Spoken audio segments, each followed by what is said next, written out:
اللهم صل على سيدنا محمد وعلى آل سيدنا محمد وبارك وسلم۔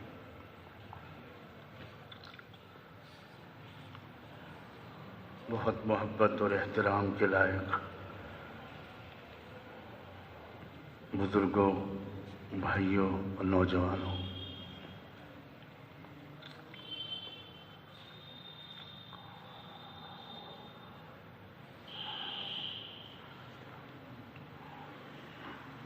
قرآن مجید کا ایک بہت بڑا احسان یہ ہے کہ انسانی تاریخ میں ایسے جو واقعات وقتاً فوقتاً رونما ہوئے، جن میں ہمارے لیے اور رہتی دنیا تک آنے والوں کے لیے بہت ہی اہم سبق ہے،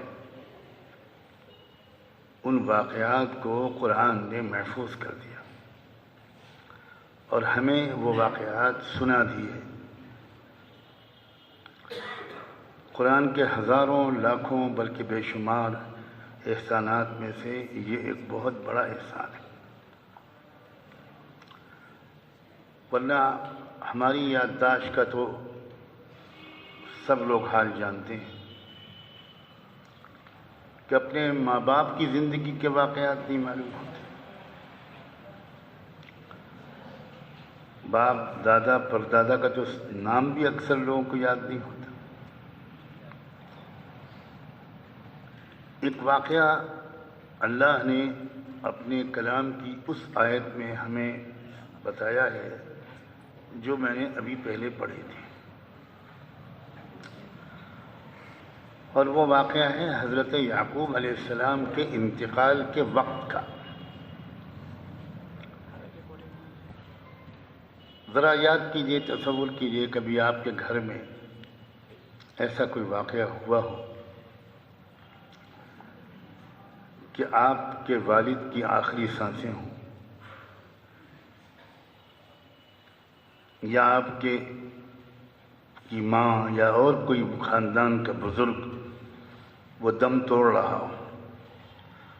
ایسے موقع پر بچے بچیاں، گھر والے، سب خاندان والے وہ آس پاس کھڑے ہوتے ہیں اور رو رہے ہوتے ہیں، آنکھوں سے آنسو ہوتے ہیں، اور توفیق ملتی ہے تو کلمہ پڑھ رہے ہوتے ہیں، بالکل بے بسی کی کیفیت ہوتی ہے، اور باپ آنکھوں کے سامنے دم توڑ رہا ہوتا ہے۔ وہ وقت تھا حضرت یعقوب کی زندگی کے آخری لمحات کا، جس میں حضرت یعقوب نے اچانک آنکھ کھولی اور اپنے بیٹوں سے کچھ کہا۔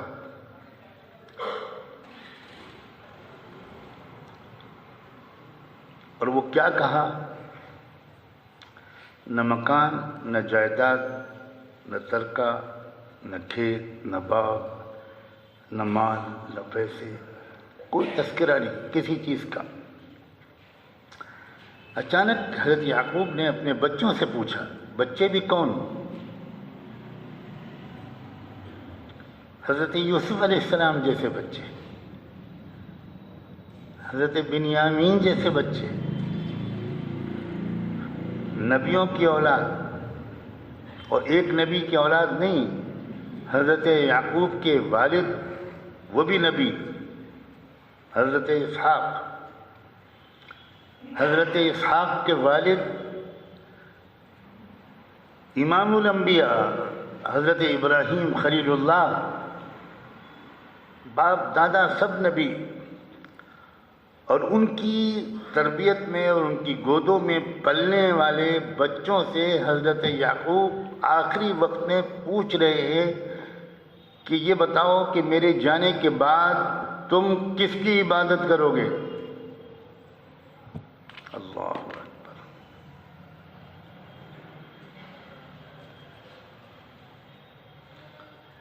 بچے سمجھ رہے ہیں کہ یہ تکلف کا وقت نہیں ہے، فوراً انہوں نے جواب دیا، نعبد الہک و الہ آبائک، جس اللہ سے، جس معبود سے آپ نے ہمارا تعلق جوڑا ہے، آپ کے معبود اور آپ کے باپ دادا حضرت اسحاق کا رب، حضرت ابراہیم کا خدا، ہم صرف اسی ایک خدا کی عبادت کریں گے، کبھی کسی اور کو شریک نہیں کریں گے۔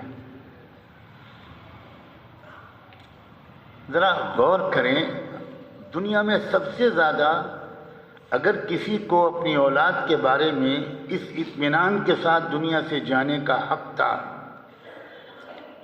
کہ ہزار دباؤ پڑ جائے، حکومتیں دشمن بن جائیں اور ایک ایک ایمان والے سے ایمان چھیننے لگیں اور کفر اور شرک زبردستی ٹھونسا جائے، تب بھی میرے بچے اتنے پختہ ہیں کہ یہ کبھی بھی کفر کو قبول نہیں کریں گے، شرک کو قبول نہیں کریں گے، توحید کا دامن نہیں چھوڑیں گے، کوئی سودے بازی قبول نہیں کریں گے، جان دے دیں گے مگر ایمان اور توحید کو نہیں چھوڑیں گے۔ سب سے زیادہ مطمئن ہونے کا حق آپ خود بتاؤ، حضرت یعقوب کو تھا یا مجھے اور آپ کو ہے اپنی اولاد کے بارے میں؟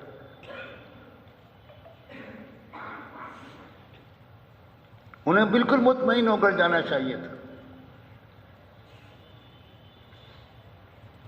اور کوئی وصیت کر دیتے کہ بھئی آپس میں محبت سے رہنا، پیار محبت سے رہنا، غریبوں کا خیال رکھنا، مگر وہ یہ سب نہیں پوچھ رہے ہیں۔ اور پوچھا ہو تو قرآن نے ہم کو نہیں بتایا۔ قرآن نے ہم کو بتایا کہ انہوں نے آخری وَإِذْ حَضَرَ يَعْقُوبَ الْمَوْتِ، جب یعقوب، میرے بندے یعقوب کی موت آ گئی، آنے لگی۔ احتضار عربی زبان میں سکرات اور نزع کی شروعات کو کہتے ہیں۔ تو وہ لفظ بولا ہے اللہ نے قریب قریب، یعنی اس عالم میں وہ پوچھ رہے ہیں میرے بن جانے کے بعد تم کس کی عبادت کرو گے؟ اور اولاد بھی بے تکلف بتا رہی ہے ابا جان مطمئن رہیے، آپ نے ہم کو جو توحید سکھا دی ہے، دنیا ادھر سے ادھر ہو جائے ہم توحید کا دامن نہیں چھوڑیں۔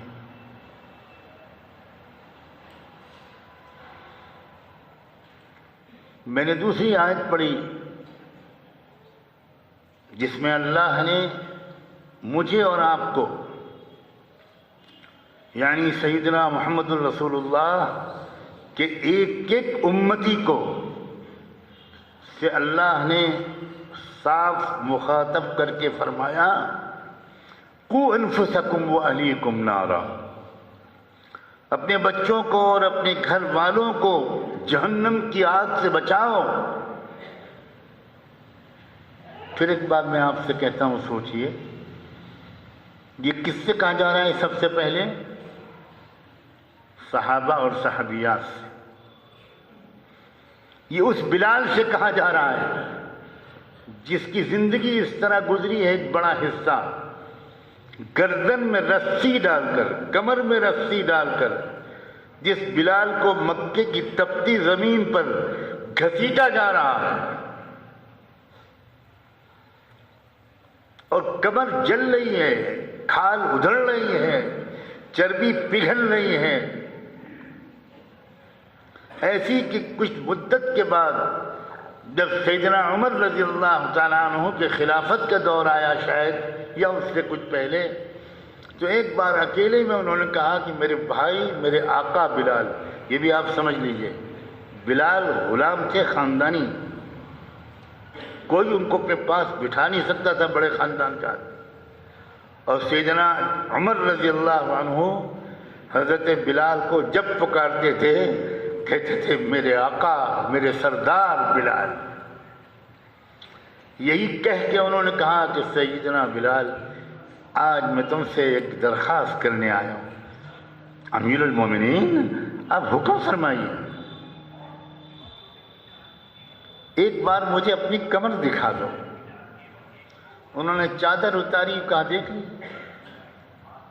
عمر جیسے بہادر ترین انسان کی بلال کی کمر دیکھ کر چیخ نکل گئی۔ پوری کمر جلی ہوئی، کھال ادھڑی ہوئی، صاف نشان کہ گوشت جلا ہے اندر کا۔ حضرت عمر کی چیخ نکلی اور کہا کہ بلال تم نے یہ برداشت کیسے کیا؟ بلال نے کہا کہ عمر آپ کے علاوہ کوئی اور مجھ سے پوچھتا میں کبھی نہ بتاتا، یہ میرے اور میرے رب کے درمیان کا راز ہے، لیکن آپ کے حکم کو میں ٹال نہیں سکتا۔ میں آپ کو کیا بتاؤں، ادھر وہ مجھے تکلیف پہنچاتے تھے، گھسیٹتے تھے، لاتیں مارتے تھے، کمر جلتی تھی، اور ادھر میرے دل کے اندر سے زبان کے ذریعے سے جب آتا تھا احد احد احد احد احد احد، ایک ہے وہ، ایک ہے وہ، ایک ہے وہ، ایک ہے وہ، تو عمر اس اللہ کے نام کی لذت مجھے زیادہ محسوس ہوتی تھی، کمر کی تکلیف کا پتہ نہیں چلتا تھا۔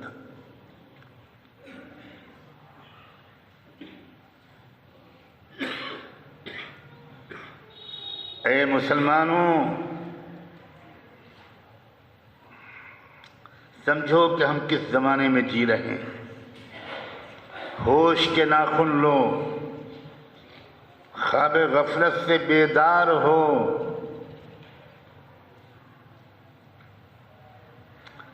ان الذين قالوا ربنا الله ثم استقاموا تتنزل عليهم الملائكة ألا تخافوا ولا تحزنوا وأبشروا بالجنة التي كنتم توعدون نحن أولياؤكم في الحياة الدنيا وفي الآخرة۔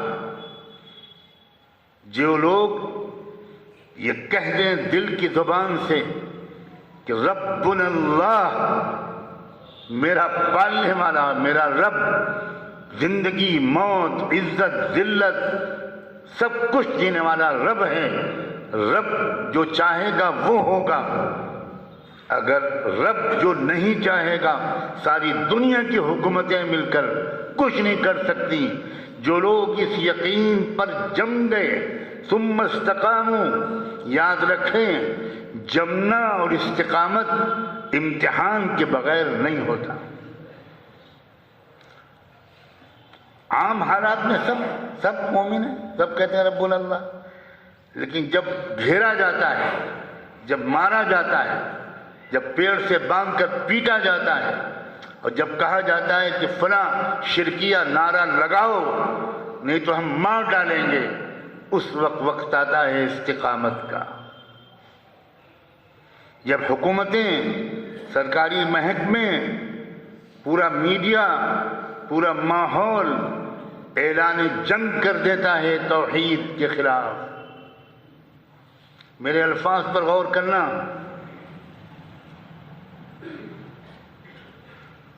جب بالکل ماحول ایسا بنا دیا جاتا ہے کہ نکلتے ہوئے لوگ ڈرنے لگتے ہیں،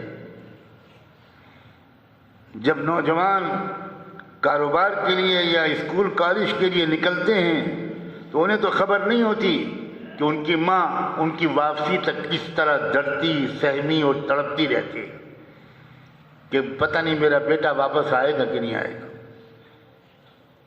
یہ جو ماحول ہوتا ہے اس میں استقامت کا امتحان ہوتا ہے۔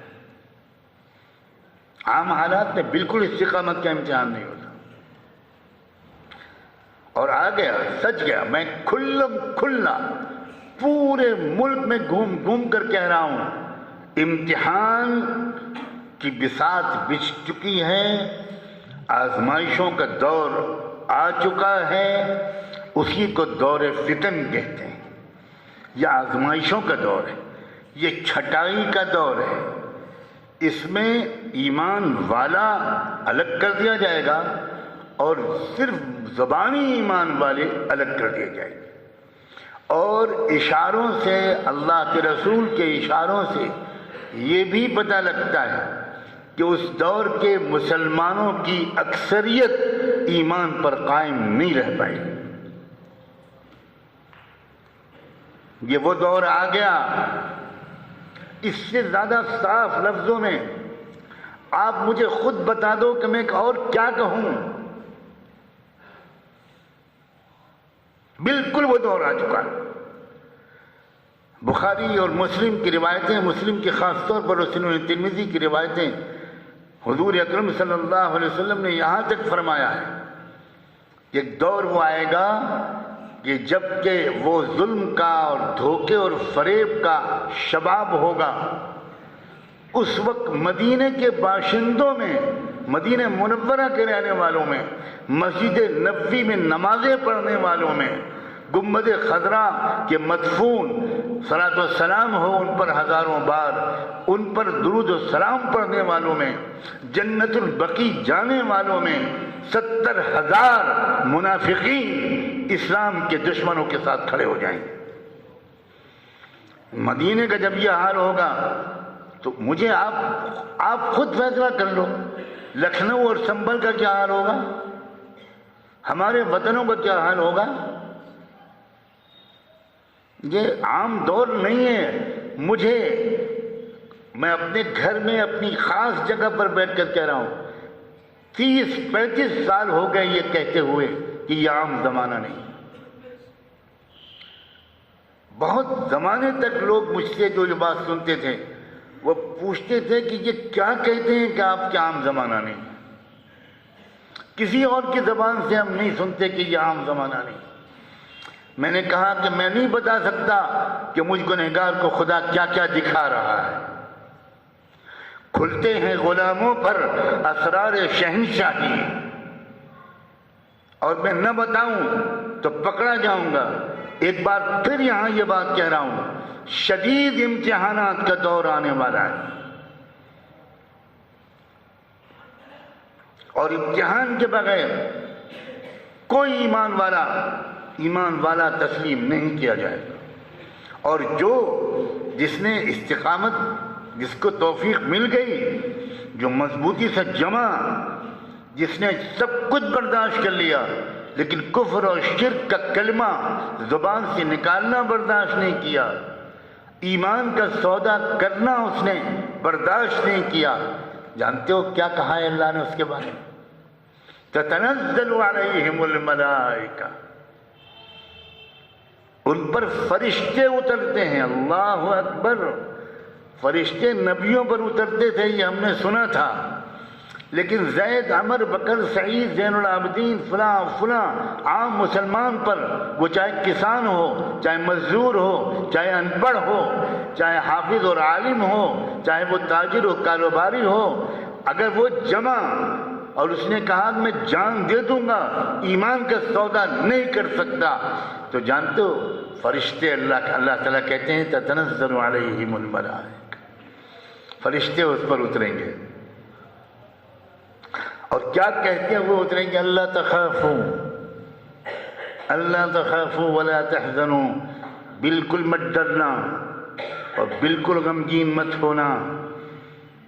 جن لوگوں کو اللہ نے اس وقت محض اپنے کرم سے کچھ ایسا کر رکھا ہے کہ ان کے اندر کوئی خوف نہیں ہے، عام لوگ ڈرے ہوئے، سہمے ہوئے.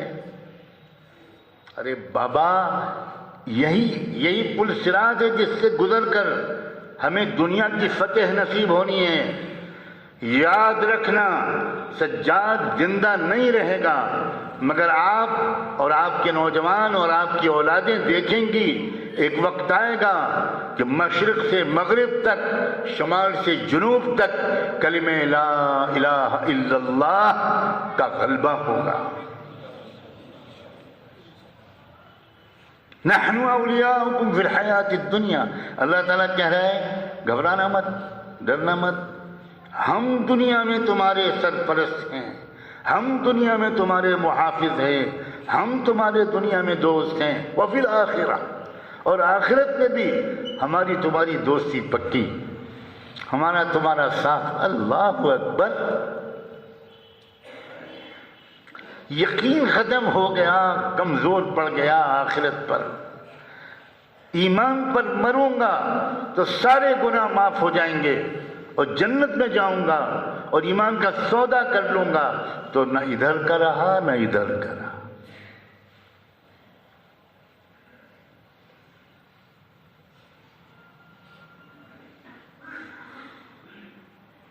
بالکل صاف عرض ہے، ایمان والوں اور والیوں کے امتحان کا وقت آ گیا۔ بیداری کاش کہ اتنی نظر آ جاتی جتنی کی ضرورت ہے۔ غفلت کی علامتیں بتاؤں، آپ اپنے بچوں اور بچیوں کو ابھی بھی کالجوں میں بھیج رہے ہیں، کسی تربیت کے بغیر بھیج رہے ہیں، کسی آگاہی کے بغیر بھیج رہے ہیں۔ آج کل کے اکثر کالج جو ہیں یہ ایمان کی قتل گاہیں ہیں۔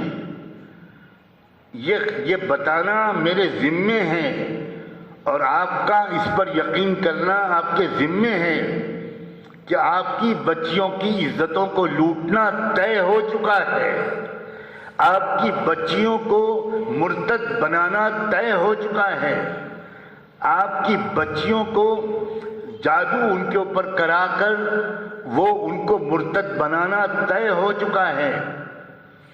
بہت کچھ ہو رہا ہے، کچھ خبر نہیں ہمارے والدین کو۔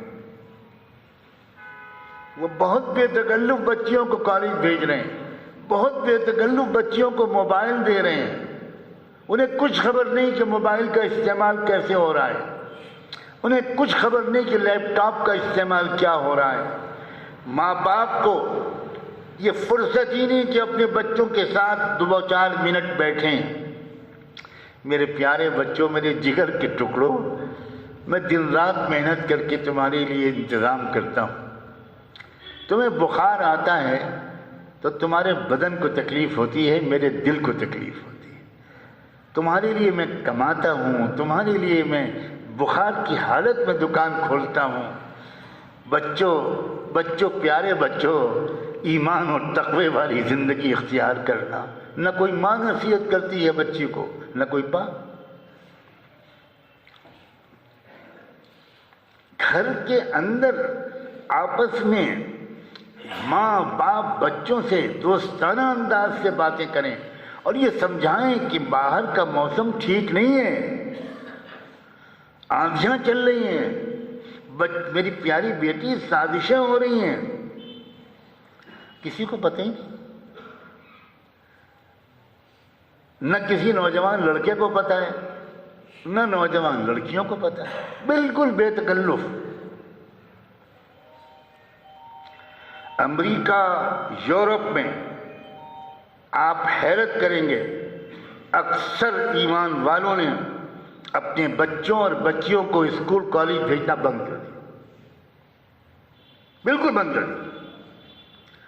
Home schooling, online education, اس کا وہاں پر رواج بہت بڑھ گیا ہے، اور وہ گھر میں رکھ کر پوری تعلیم کراتے ہیں، یونیورسٹی تک پڑھاتے ہیں، پی ایچ ڈی کراتے ہیں۔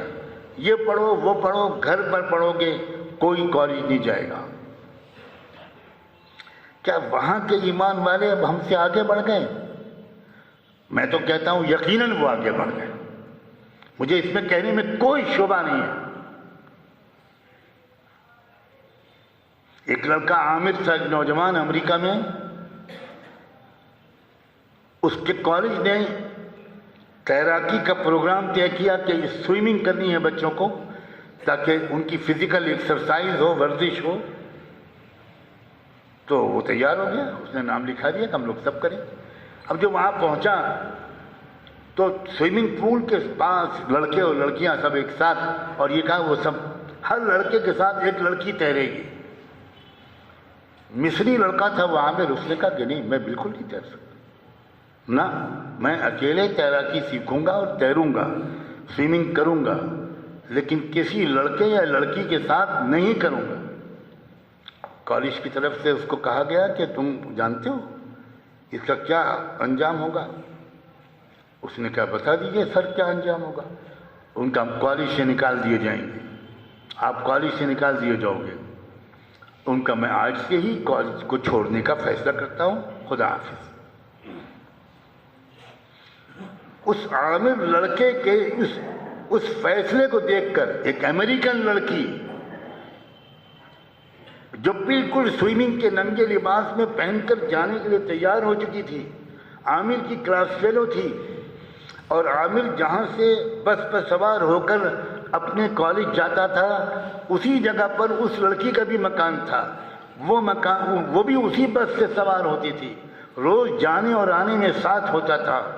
یہ عامر لڑکا میرے استاد کا بیٹا تھا، میرے بہت محسن استاد ڈاکٹر احمد ابراہیم موہنا، یہ ان کا بیٹا تھا جو مجھے اپنا بیٹا مانتے تھے۔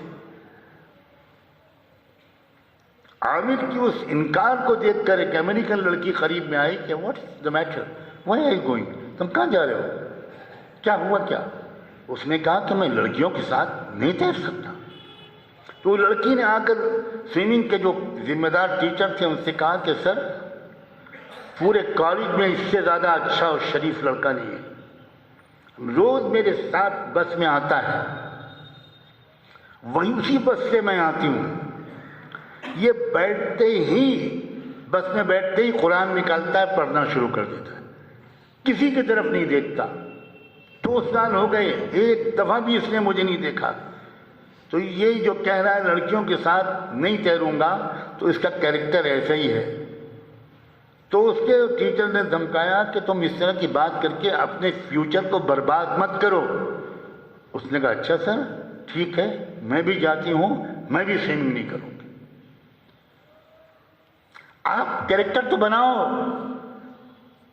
آپ کردار تو بناؤ، آپ ایمان کو مضبوط تو کرو، آپ اپنے بچوں اور بچیوں کی تربیت تو کرو۔ قوا انفسکم واہلیکم نارا، اللہ تعالیٰ نے عجیب بات کہی ہے، اللہ نے انداز عجیب اختیار کیا۔ یہ نہیں کہا کہ اپنے بچوں کی تربیت کرو، اللہ نے یہ نہیں کہا کہ گھر میں تعلیم کے حلقے قائم کرو، اللہ نے یہ بالکل نہیں کہا۔ اللہ نے الفاظ بولے ہیں اپنے بچوں اور اپنے گھر والوں کو آگ سے بچاؤ، جہنم سے بچاؤ۔ معاملہ بہت سیریس ہے، یہ ایمان اور کفر کا مسئلہ ہے، یہ توحید اور شرک کا مسئلہ ہے، یہ جنت اور جہنم کا مسئلہ ہے۔ اس کو آپ بہت سیریس لے لیجئے۔ اس وقت کی جو صورتحال ہے وہ بالکل صاف ہے کہ شیطان کی طرف سے چیلنج ہے کہ تم کو یا تمہارے بچوں کو ہم ایمان والا نہیں رہنے دیں گے۔ کبھی آپ نے سنا تھا سیدنا محمد رسول اللہ کے بارے میں اتنی گندے نعرے، ایسے الفاظ؟ کبھی آپ نے سنا تھا کعبے کے بارے میں یہ سب بھی ہوگا ہمارے اس ملک میں جس ملک کو آزاد کرانے کے لیے ہمارے بزرگوں نے سب سے زیادہ قربانیاں دی؟ لیکن یہ شکوے شکایت کے لیے میں نہیں بیٹھا ہوں، میں تو یہ بتانے کے لیے بیٹھا ہوں کہ یہ وقت ہے ایمان کے امتحان کا، اور یہ بھی یاد رکھیے یہ سب کام اللہ کی مرضی کے بغیر نہیں ہو سکتا تھا، اور اللہ جب امتحان لینے کا وقت آتا ہے تو شریفوں کو اوپر نہیں لاتا، دوسرے قسم کے لوگوں کو اوپر لاتا ہے۔ سمجھیے راز کو، قل اللہم مالک الملک تؤتی الملک من تشاء وتنزع الملک ممن تشاء۔ اللہ حکومتوں کے مالک تو آپ ہیں، جس کو آپ چاہتے ہیں وہ حکومت کرتا ہے، جس کو آپ چاہتے ہیں وہ حکومت پر وہ آتا ہے۔ یہ تو اس کے اسباب بنتے ہیں، اصل تو اللہ کا فیصلہ ہے۔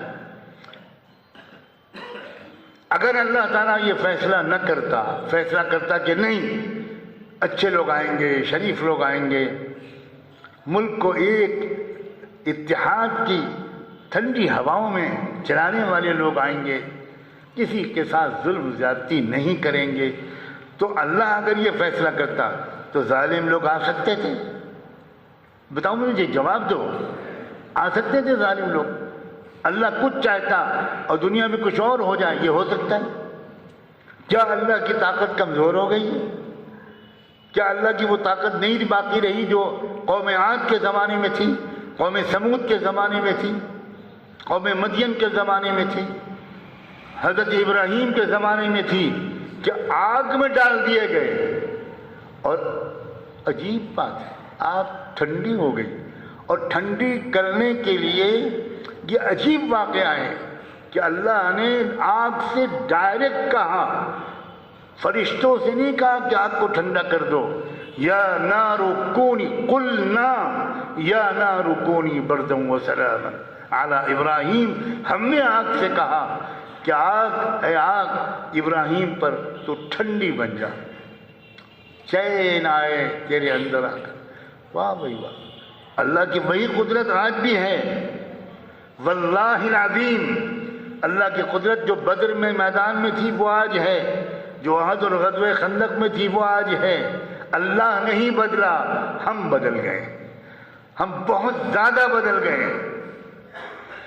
کرتا، ٹوپی، داڑھی سب کچھ موجود ہے، 5 وقت کی شاید نمازیں بھی موجود ہیں، مگر اللہ کی ذات پر یقین اور اسلام کی حقانیت پر یقین اور کفر اور شرک کے مقابلے کا جذبہ، اللہ کے سوا کسی سے نہ ڈرنے کا اندر معیار، یہ بڑھانے کی ضرورت، یہ بڑھانے کی ضرورت. اللہ نے ایک دفعہ تو صحابہ کرام کو جھجھوڑ دیا، تم ان سے ڈر رہے ہو. صحابہ اور ڈر غیر اللہ کا. لیکن ہوتا یہ ہے کہ جب کوئی سخت بات اللہ تعالیٰ کہنا چاہتے تھے تو اللہ کا عجیب کرم ہے، وہ اللہ جانتے تھے میرے رسول کے صحابہ برا نہیں مانیں گے. کہنا تو مجھے بعد والے مسلمانوں سے ہے، لیکن میں صحابہ سے کہوں گا انہیں برا نہیں لگے گا، اور بعد والے شاید سبق لے لے. بعد والوں سے اتنی سخت زبان میں بات کروں گا تو وہ تو اللہ کو بھی برا بھلا کہنے لگے. تو یہ قربانی بھی صحابہ نے دی ہے. اللہ آپ کو جو کہنا ہو آخری امتی سے، اللہ ہماری گردنیں حاضر ہیں، ہم سے کہہ دیجیے. آپ کا کلام تو محفوظ رہے گا، پہنچ جائے گا بعد والوں تک، ہم سے کہہ دیجیے. سبحان اللہ. اپنے نوجوان بچوں اور بچیوں کو آگ سے بچاؤ میرے دوستو. ان کے ساتھ بیٹھو. مردوں کو تو عادت ہی نہیں کہ بچوں کے ساتھ کچھ اس طرح کی باتیں کریں، ڈانٹ ڈپٹ کر دینا، نماز پڑھی کہ نہیں پڑھی، اس یہ تربیت نہیں ہے. اس سے تو بچہ اکثر دور ہو جاتا ہے. اس کو سمجھائیے پیار سے، کسی سے مدد لیجیے کہ میں کون سے واقعات سناؤں. عبد القادر جیلانی سیدنا و سید الاولیاء، سرداج اولیاء، سیدنا عبد القادر جیلانی کو اس ولایت کبریٰ کے مقام تک پہنچانے والی ان کی ماں تھی. حضرت خواجہ معین الدین چشتی کو اس مقام تک پہنچانے والی کہ کیا کہوں میں ان کے بارے میں. ان کو دیکھ کر لوگ کلمہ پڑھتے تھے، ان کے قریب بیٹھ کر لوگ کلمہ پڑھتے تھے، کھینچ کر چلے آتے تھے. وہ تمام غیر مسلم ہر مسلسل سفر کرتے تھے.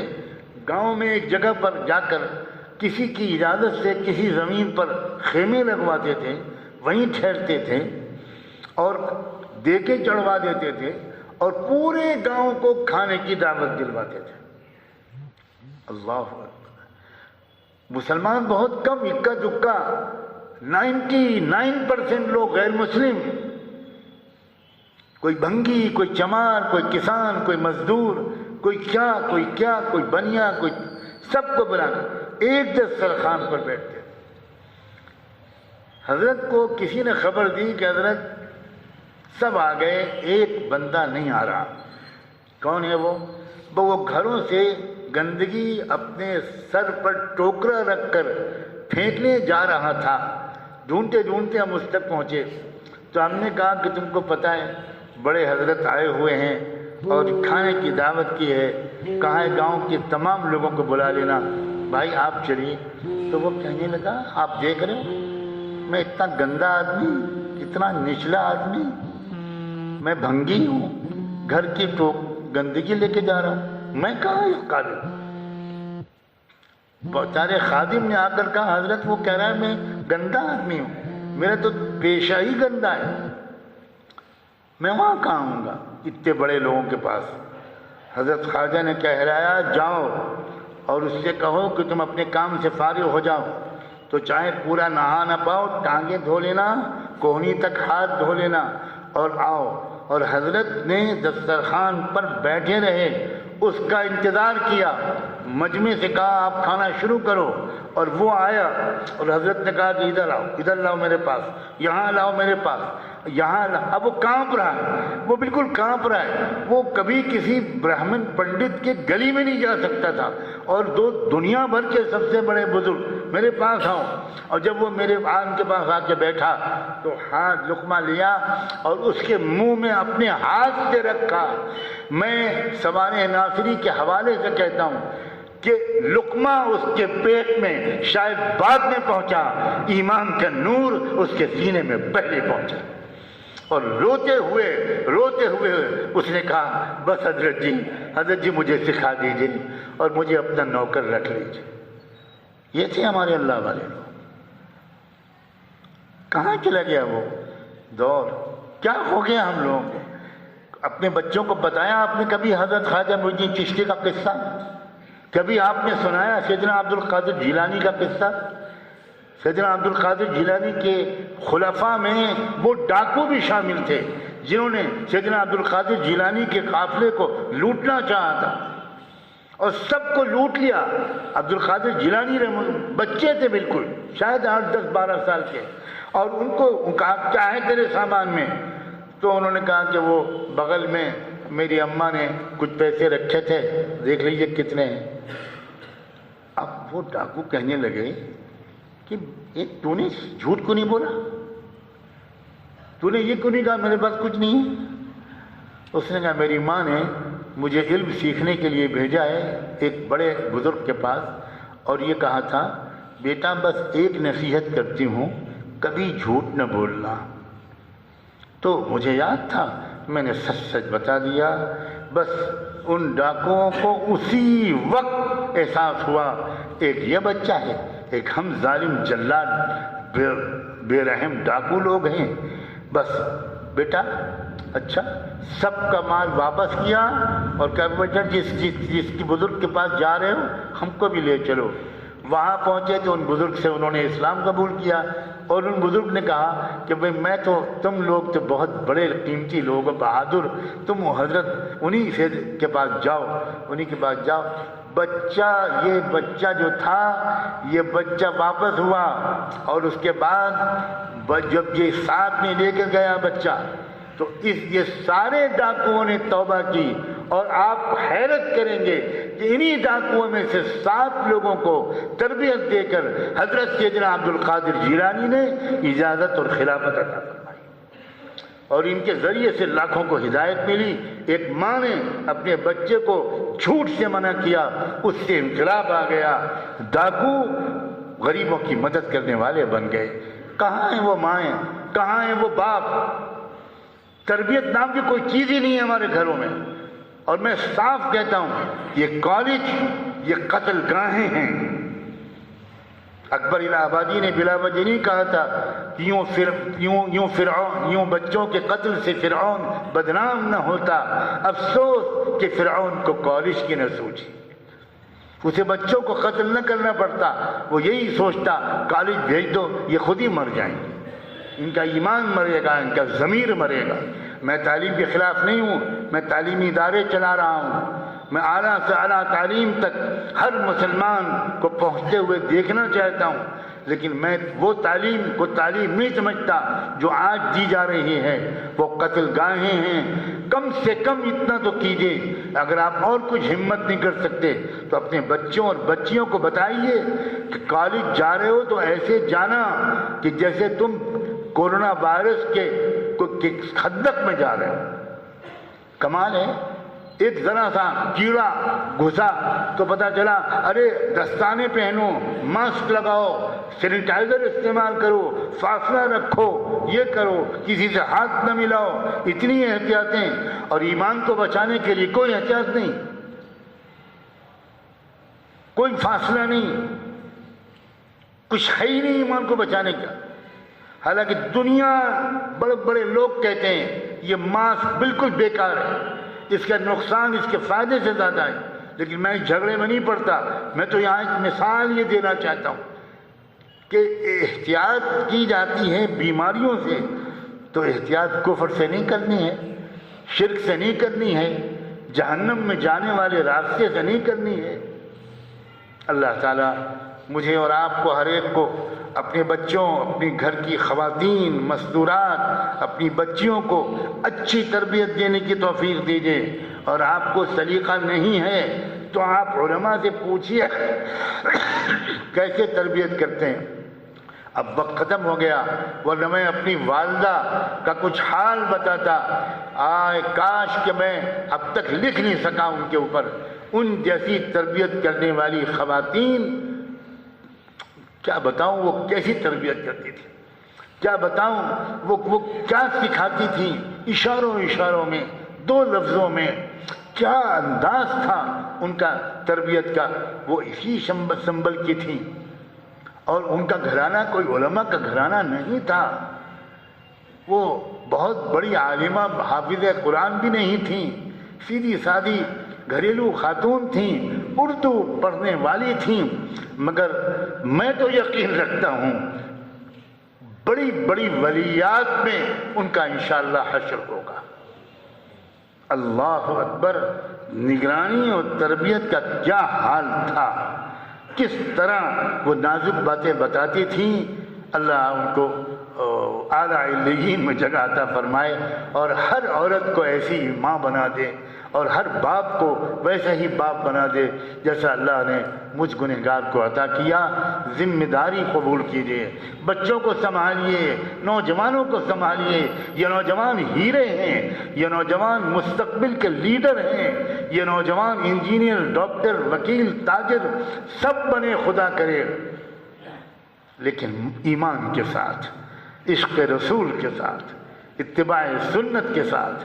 نوجوانوں، تم امت کا مستقبل ہو، ساری امیدیں تم سے وابستہ ہیں، اسی لیے دشمن کی نگاہیں تم پر زیادہ ہیں، تمہیں کو بگاڑنا چاہتا ہے وہ، موبائل کے ذریعے، گندی تصویروں کے ذریعے، انٹرنیٹ کے ذریعے، چیٹنگ کے ذریعے لڑکیوں کو تمہارے پیچھے لگاتا ہے۔